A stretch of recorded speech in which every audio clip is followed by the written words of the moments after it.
Hello everyone. आज हम start करने जा रहे हैं chapter number 6 sources of energy.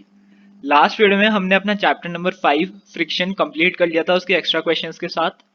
तो आज हम अपना ये चैप्टर स्टार्ट कर रहे हैं। मैं ट्राई करूंगा जल्द से जल्द ज़्यादातर चैप्टर्स आपके पूरे हो जाएं हाफ ईयरली से पहले। स्टार्ट करते हैं सोर्सेज ऑफ एनर्जी। सबसे पहला हमारा टॉपिक जो है सोर्सेज ऑफ एनर्जी में सबसे पहले हमें ये बताया गया है कि जो हम अलग अलग सोर्सेज यूज़ करते हैं, मतलब जो हम अलग अलग एनर्जी यूज़ करते हैं, heat energy, electric energy, mechanical energy, ये सारी एनर्जी क्या है? ये अलग अलग फॉर्म्स है एनर्जी की, और ये सारी चीज़ें अलग अलग सब्सटेंस में स्टोर होती हैं। अलग अलग तरीकों से इन्हें स्टोर किया जाता है, और जिन तरीकों से उसे स्टोर किया जाता है उनको हम कहते हैं सोर्सेज ऑफ एनर्जी। अगर मैं आपको टॉपिक के ऊपर एक ब्रीफ एग्जांपल दूं इसका, कि जैसे मान लो माचिस है, आप माचिस को जलाते हो तो वो क्या है? वो हीट एनर्जी है। लेकिन वो हीट एनर्जी का सोर्स क्या है? उस हीट एनर्जी का सोर्स है वो माचिस। माचिस मतलब जो उसमें केमिकल्स लगे होते हैं और वो जो लकड़ी रहती है उसके पीछे छोटी सी, तो सोर्स वो है। ठीक है, एनर्जी कौन सी है? Heat energy. और उसका सोर्स कौन सा है? वो मैच स्टिक। तो ऐसे ही अलग अलग एनर्जी अलग अलग वेज में स्टोर होती है, और वो अलग अलग वेज जो होती हैं वो कैसे होती हैं? सोर्सेज ऑफ एनर्जी की फॉर्म में, मतलब अलग अलग सोर्सेज ऑफ एनर्जी की फॉर्म में। नेक्स्ट हमारा आता है classification of sources of energy. अब मतलब ये जो एनर्जी अलग अलग तरीकों से स्टोर की है अलग अलग सोर्सेज में, तो वो कैसे, मतलब वो जो सोर्सेज हम उनको कैसे क्लासिफाई करते हैं? जिन सोर्सेज में एनर्जी स्टोर्ड है हम उन्हें कैसे क्लासिफाई करते हैं? तो अलग अलग हमारा बेसिस होता है क्लासिफिकेशन का। सबसे पहले आता है हमारा अकरेंस। आप ये नोट्स के साथ साथ इसका एक फ्लो चार्ट भी बना सकते हैं। Classification of source of energy, occurrence, और उसके आगे इसके तीन मतलब अलग अलग पार्ट हैं, तो आप चाहे ऐसे भी बना सकते हैं, ऐसे इजी रहेगा ज़्यादा। तो अकरेंस में सबसे पहले हमारे पास आता है नेचुरल सोर्सेज। नेचुरल सोर्सेज मतलब वो एनर्जी के सोर्सेज जो हमें मिल रहे हैं बाय नेचर। ठीक है, हमें अवेलेबल हो रहे हैं, made available to us by nature, मतलब वो नेचर में ऑलरेडी प्रेजेंट है, हमने सिर्फ उसको यूटिलाइज किया है। जैसे कि सोलर एनर्जी। अब सोलर एनर्जी हमें सूरज से मिल रही है, तो हम क्या कर रहे हैं? उसको सिर्फ यूटिलाइज कर रहे हैं, वो मिल हमें नेचुरली रहा है। Similarly wind energy. अब विंड हम पैदा नहीं कर रहे, विंड अपने आप चल रही है, हम क्या कर रहे हैं? विंड मिल्स लगा के उसको यूटिलाइज कर रहे हैं। या फिर अगर हम नॉर्मल स्केल भी बात करें, जब हम कपड़े सुखाते हैं तो वो हवा की वजह से सूख जाते हैं, धूप की वजह से सूख जाते हैं, तो उन दोनों उस प्रोसेस में सोलर एनर्जी भी यूज में आ जाती है। ऊपर छत पे सुखाते हैं, विंड एनर्जी भी यूज में आ जाती है। तो ये एक बेसिक सा एग्जांपल हो गया कि हम कैसे उस एनर्जी को यूटिलाइज कर रहे हैं, जो एनर्जी हमें नेचर ने दी है। ये तो हो गए नेचुरल सोर्सेज। सिंथेटिक सोर्सेज जैसे those energy sources which use man made materials as source of energy. अब इसमें वो एनर्जीज आ जाती हैं जो नेचर का उसमें थोड़ा सा पार्ट तो है, लेकिन वो मैन मेड मटेरियल हम उसमें यूज कर रहे हैं। इसका एग्जांपल हो गया जैसे बैटरीज हैं। बैटरीज में केमिकल एनर्जी यूज की जाती है। तो अब ये केमिकल एनर्जी कैसे बनी? ये नेचर में नहीं बना, सेल जो बैटरीज वगैरह ये नेचर में नहीं बनी। तो ये जो इसके अंदर केमिकल्स हैं या फिर जो भी इसके अंदर प्रोसेस है, ये पूरा कैसे है? मैन मेड है, मतलब मैन ने अपने आप डिसाइड, हम जो ह्यूमंस हैं उन्होंने अपने आप इसको डिजाइन किया है, इस तरीके से डिजाइन किया है कि हम उस एनर्जी को यूटिलाइज कर सकें। The energy which we are getting from the batteries are designed by humans, and वो इस तरीके से डिजाइन किया गया है कि हम उसका अलग अलग जगहों पे यूज कर सकें। So these are synthetic sources. Next हमारा फर्स्ट हमने पढ़ा अकरेंस के बेसिस पे। सेकंड है हमारा फिजिकल स्टेट। तो फिजिकल स्टेट के बेसिस पे सबसे पहले सॉलिड। सॉलिड में क्या कौन से आ जाते हैं? फायरवुड, मतलब एक तरीके का ऐसा फ्यूल होता है, एक वुड टाइप सब्सटेंस होता है जिसमें फायर लग जाती है, वो ज्यादा तेज फायर देता है, मतलब काफी देर तक फायर देता है, हीट एनर्जी की फॉर्म में हम इसे यूज कर सकते हैं। नेक्स्ट होता है चारकोल। चारकोल हमें पता है काफी बार हम मतलब सुना है हमने, काफी यूजेस होते हैं इसके, फूड वगैरह इंडस्ट्रीज में भी यूज होते हैं। बाकी जो अलग अलग इंडस्ट्रीज जहाँ पे मतलब अलग अलग इंडस्ट्रीज में इसे यूज किया जा सकता है, अभी आपको इतना ही जानना है। कोल के बहुत सारे यूजेस हमें पता होते हैं कि कोल कहाँ कहाँ यूज होता है। लिक्विड में आ जाते हैं केरोसिन, जो लैंप्स में यूज होते थे पहले। पेट्रोल और डीजल जो गाड़ियों में यूज होते हैं, ऑटोमोबाइल्स में यूज होते हैं। एंड गैसेस जो हमारी एलपीजी होती है खाना वगैरह बनाने के लिए, सीएनजी यूज होती है गाड़ियों में, और नेचुरल गैस। अभी हमने पढ़ा अकरेंस। फिजिकल स्टेट, नेक्स्ट है हमारा अवेलेबिलिटी। तो अवेलेबिलिटी में दो चीज़ों में इसे डिवाइड करते हैं, और अगर मैं आपको बताऊं तो ये अवेलेबिलिटी जो है ये मोस्ट इम्पॉर्टेंट क्या कहेंगे हम इसे, मोस्ट इम्पॉर्टेंट क्लासिफिकेशन है अवेलेबिलिटी। तो अवेलेबिलिटी को हम दो उसमें डिवाइड करते हैं, एक होता है रिन्यूएबल और एक होता है नॉन रिन्यूएबल। तो रिन्यूएबल में हम पढ़ते हैं दो सोर्सेज ऑफ एनर्जी, मतलब सोर्स ऑफ एनर्जी जो नेचुरल हैं और अपने आप रिप्लेनिश हो सकते हैं नेचर में। रिप्लेनिश मतलब कि एक बार अगर खत्म हो गए तो वो फिर से बन सकते हैं। रिप्लेनिश का मतलब वो फिर से बन सकते हैं over a short period of time, मतलब ऐसे नहीं है दोबारा बनेंगे तो ऐसे नहीं कि बहुत लंबा टाइम लेंगे, दोबारा बन सकते हैं within a short period of time. They are inexhaustible natural resource, इन्हें हम इनएग्जॉस्टिबल नेचुरल रिसोर्स भी कहते हैं।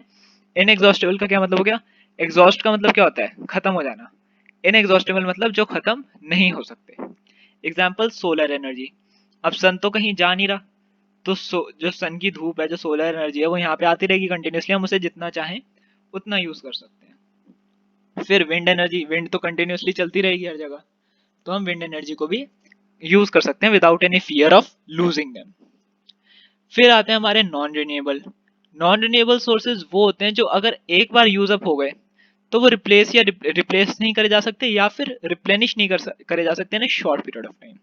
जैसे अगर मैं बताऊं आपको रिन्यूएबल में, जो हम वुड यूज करते हैं ट्रीज की, वो क्या होती है, वो एक रिन्यूएबल सोर्स है।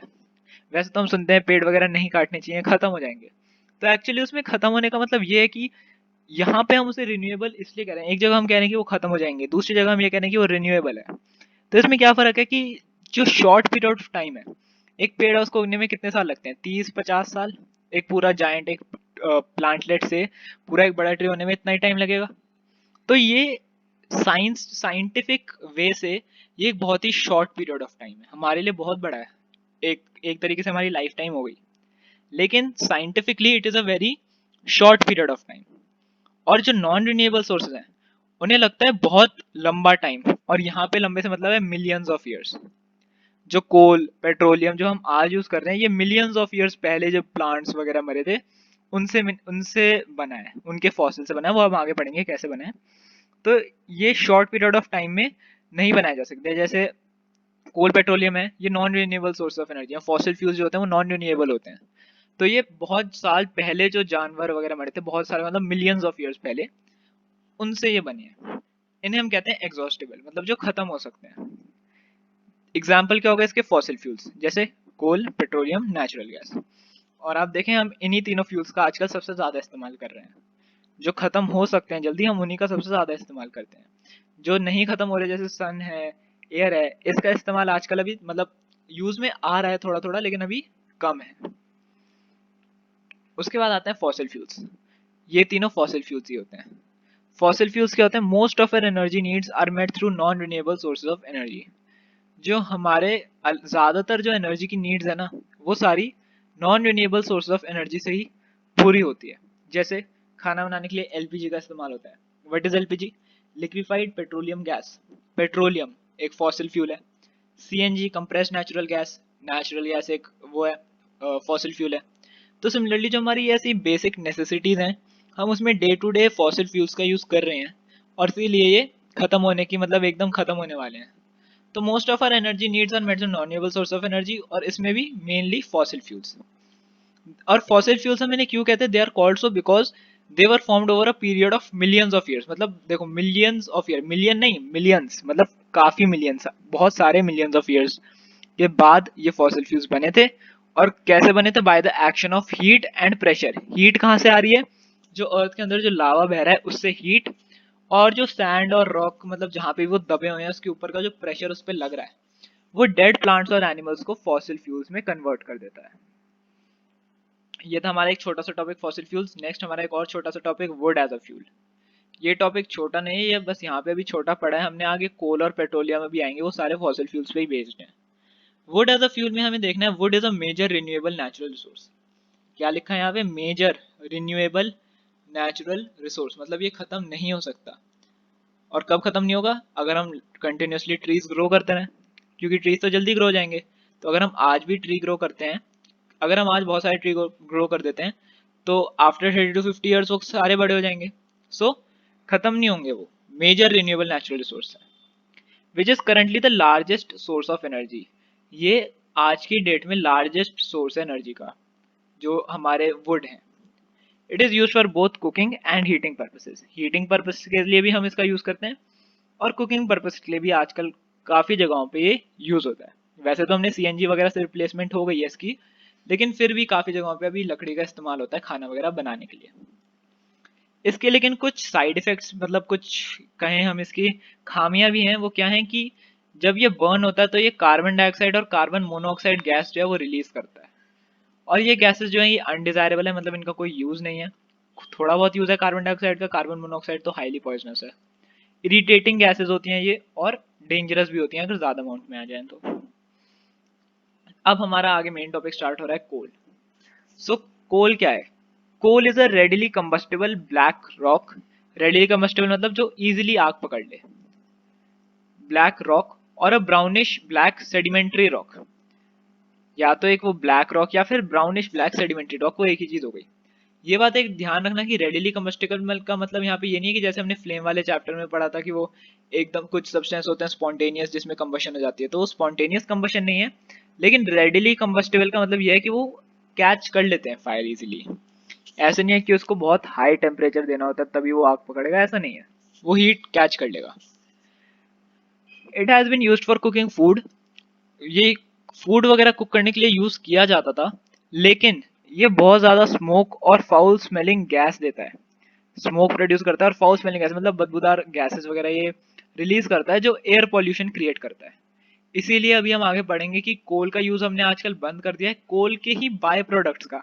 मतलब कोल में अलग अलग साइंटिफिक प्रोसेसेस होते थे, साइंटिफिक प्रोसेसेस होते हैं, जिससे अलग अलग सब्सटेंस और कोल के ही चार अलग दो दो तीन तीन चार चार ऐसे प्रोडक्ट्स अलग अलग बनते हैं, जिनका हम अलग अलग जगहों पे यूज करते हैं।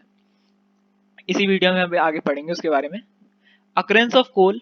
कोल is found deep under the surface of earth. जो कोल है वो deep under the surface of earth पाया जाता है, मतलब अर्थ के काफी नीचे पाया जाता है। मेजर कोल माइंड इंडिया में, आप ये थोड़ा बहुत याद कर सकते हैं, आपकी बुक में दे रखा था जनरल नॉलेज। झारखंड, मध्य प्रदेश, ऐसी और जगहें आपकी बुक में दे रखी हैं जहाँ पे कोल माइंस हैं। लार्जेस्ट कोल माइन ये आप याद रख लीजिए, ये भले याद रखें, लार्जेस्ट कोल माइंस जो है वो बोकारो और झरिया है झारखंड में, और रानीगंज है वेस्ट बंगाल में। तो ये आपसे 1 मार्कर में पूछा सकता है, name the largest coal mines in India, तो आप लिख सकते हैं Bokaro and Jharia in Jharkhand and Raniganj in West Bengal. उसके बाद फॉर्मेशन ऑफ कोल। कोल कैसे बना था? When a plant dies, the plant remains got buried deep under the earth crust. जब कोई प्लांट मरा, प्लांट एनिमल्स की नहीं, प्लांट की बात करते हैं सिर्फ। जब प्लांट मरा तो उसके जो रिमेन्स हैं वो deep under the earth crust बरी हो गए, मतलब वो मरा, उसके ऊपर फिर साल साल जाते रहे, उसके ऊपर ऐसे लेयर इकट्ठा होती रही मिट्टी वगैरह की। Large period of time, after a large period of time, the physical and chemical properties of these plant remains were changed through geological actions. Geological actions का यहाँ पे क्या मतलब है? Temperature and pressure. तो जो फिजिकल और केमिकल प्रॉपर्टीज थी प्लांट के रिमेन्स की, वो चेंज हो गई ड्यू टू जियोलॉजिकल एक्शंस, और उससे एक सॉलिड मटेरियल बना जिसे हम कोल कहते हैं। The process of conversion of dead plant material into coal is called carbonization. और ये जो पूरा प्रोसेस होता है ये ऊपर वाला, इस प्रोसेस को, कौन सा प्रोसेस है ये? Conversion of dead plant material into coal is called carbonization. ये भी एक नंबर में डेफिनेशन आ सकती है कि process of conversion of dead plant material into coal is called carbonization. उसके बाद टाइप्स ऑफ कोल। 4 टाइप के कोल होते हैं, और ये कोल अलग अलग टाइप के होते क्यों हैं? सबसे पहले तो कि टाइप्स होते क्यों हैं कोल के, क्योंकि कुछ कुछ ऐसे होते हैं सब्सटेंस जो ऐसे यहाँ पे ऊपर ऊपर ही बन जाते हैं। जैसे अगर ये लेयर है अर्थ की, तो कुछ थोड़े ऊपर बन गए, कुछ उससे नीचे बने, कुछ और नीचे बने, कुछ सबसे नीचे बने। तो जो यहाँ बने, यहाँ पे टेम्परेचर प्रेशर दोनों कम है, यहाँ पे टेम्परेचर प्रेशर बढ़ा, यहाँ थोड़ा और बढ़ा, यहाँ बहुत ज्यादा है। तो अलग अलग जियोलॉजिकल, मतलब अलग अलग इन्हें वो मिल रहे हैं, वो क्या कहेंगे इन्हें, फैक्टर्स इनके अलग अलग हैं, तो इनके जो प्रॉपर्टीज हैं वो भी अलग अलग हो जाती हैं। तो फर्स्ट आता है पीट। पीट जो है ये लोएस्ट फॉर्म होता है कोल का। सॉफ्ट ब्राउन सब्सटेंस होता है जिसमें सिर्फ 30% कार्बन होता है। ये अर्लीस्ट स्टेज होती है फॉर्मेशन ऑफ कोल की, मतलब जब कोल फॉर्म होना शुरू होता है तो सबसे पहले वो पीट बनता है, ठीक है, 30% कार्बन कंटेंट। फिर जब वो पीट बन जाता है, पीट बनने के बाद हमने उसे निकाला नहीं, वो और काफी सालों तक वहीं रहा, तो वो बन गया लिग्नाइट। लिग्नाइट में होता है 38% कार्बन। ये भी लोएस्ट ग्रेड ऑफ कोल होता है and used for electric power generation. ये इलेक्ट्रिक पावर जनरेशन के लिए यूज किया जाता है। नेक्स्ट बिट्यूमिनस, ये थोड़ा और अगर लिग्नाइट और नीचे गया और टेम्परेचर प्रेशर लगा, बिट्यूमिनस बना। 65% कार्बन होता है, पावर जनरेशन के लिए यूज होता है। और कोक, कोक ये एक कोल्ड ड्रिंक वाला कोक नहीं है, ये कोल का ही एक प्रोडक्ट होता है कोक, वो बनाने में बिट्यूमिनस का यूज होता है। और फिर बिट्यूमिनस और नीचे गया, एंथ्रासाइट बना। एंथ्रासाइट, यहाँ पे एच भी आएगा। एंथ्रासाइट इट इज हार्ड, ये हार्ड होता है। देखो प्रॉपर्टीज में डिफरेंस देखो कितना आया, पीट क्या था सॉफ्ट ब्राउन, ये क्या है हार्ड। ब्लैक भी होता है, hard and very black and contains 90% carbon, उसमें कितना था 30%, तो उससे जस्ट 3 गुना ज्यादा कार्बन होता है इसमें। और हाईएस्ट ग्रेड ऑफ कोल, ये हाईएस्ट ग्रेड होता है कोल का, मतलब सबसे बेहतरीन कोल एंथ्रासाइट होता है। ये हमने इसके 4 टाइप्स पढ़े कोल के, ये इंपॉर्टेंट पार्ट है, अगर मैं आपको बताऊं तो ये एग्जाम पॉइंट ऑफ व्यू से थोड़ा सा इंपॉर्टेंट है। लास्ट हमारा आता है destructive distillation and it's product. तो जो मैंने आपको अभी थोड़ी देर पहले बताया था कि कोल जो है वो 4 चीजों में, या 3 होती है, 3 चीजों में डिवाइड हम उसे कर सकते हैं, और वो डिवाइड करने के प्रोसेस को हम कहते हैं डिस्ट्रक्टिव डिस्टिलेशन। तो डिस्ट्रक्टिव डिस्टिलेशन का क्या मतलब, इतना बड़ा सा वर्ड लग रहा है, ये इसका मतलब क्या है? तो डिस्ट्रक्टिव डिस्टिलेशन बहुत सिंपल है, कोल को हीट करना in the absence of air.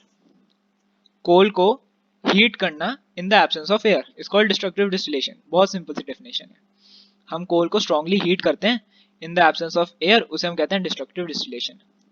अब इसको हीट करने से 3 प्रोडक्ट ऑब्टेन होते हैं, एक होता है सॉलिड, एक होता है लिक्विड और एक होता है गैस। तीनों स्टेट में एक एक फ्यूल हमें मिलता है, या एक एक प्रोडक्ट हमें मिलता है।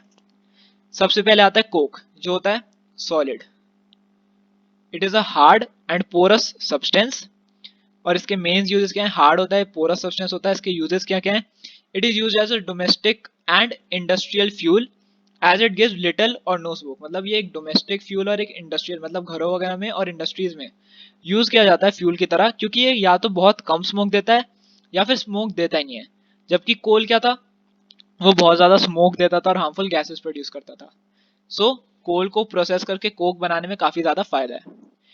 एक्सट्रैक्शन ऑफ मेटल्स, मतलब मेटल्स को उनके ओर, जो मेटल के अलग अलग ओर्स होते हैं ना, उनसे निकालने के लिए उनको निकालने के लिए यूजफुल होता है। और it can be use to make fuel gases, ये अलग अलग फ्यूल गैसेस के लिए बनाने में भी यूज होता है, जैसे वाटर गैस। वाटर गैस एक तरीके की फ्यूल गैस ही है, वो जो बनती है कार्बन मोनोऑक्साइड और हाइड्रोजन को मिला के। So it can be use to make fuel gases like water gas. Next हमारा आता है कोल tar, जो एक थिक ब्राउन लिक्विड होता है, black colour, sorry, thick black liquid होता है। विस्कस मतलब thick liquid. It is used in the manufacture of synthetic dies. किस में यूज होता है ये? सिंथेटिक डाइज वगैरह बनाने में, ड्रग्स बनाने में, एक्सप्लोजिव्स, परफ्यूम्स, पेंट्स एसेट्रा। काफी सारे यूजेस दे रखे हैं आपकी बुक में, आप कोई भी 4-5 याद कर लीजिए जो सिंपल लगे। लास्ट हमारा आता है कोल गैस, जो एक गैस है, नाम बता रहा है coal gas. It is an inflammable gas, मतलब आग पकड़ने वाली गैस है। जबकि कोल क्या है? कोल इज नॉन इन्फ्लेमेबल, कोल में आग नहीं लगती, मतलब फायर नहीं देता, वो सिर्फ फ्लेम, मतलब रेड हॉट हो जाता है, हीट देता है। इसमें क्या है, आग भी लग जाती है। It is used as domestic as well as industrial fuel. ये क्या है, डोमेस्टिक घरों वगैरह में यूज होता है और इंडस्ट्रीज में यूज होता है। तो देखो इसमें कितना डिफरेंस आ गया कि जो कोल है, अगर हम उसको कोल जो हमें नेचर में मिल रहा है, हम उसमें डायरेक्टली यूज कर दें तो कितना, एक तो इतनी अच्छे से वो फ्यूल की रूप में यूज भी नहीं आएगा उसका, और वो काफी पॉइजनस गैसेस भी देगा। अब हमने उसी चीज को प्रोसेस करके थोड़ा सा 3 अलग अलग चीजें निकाल ली, जो 3 अलग अलग जगहों पे यूज हो सकती हैं, और वो काफी बेनिफिट्स भी हैं उसके कोल से ऊपर। सो यहाँ पे हमने डिस्ट्रक्टिव डिस्टिलेशन पूरा कर लिया, कोल का पार्ट अब पूरा हो चुका है। अब 3 टॉपिक्स और बचे हैं इसमें, पेट्रोलियम, नेचुरल गैस और लास्ट का एक टॉपिक बचा है। सो वो हम नेक्स्ट वीडियो में कवर कर लेंगे।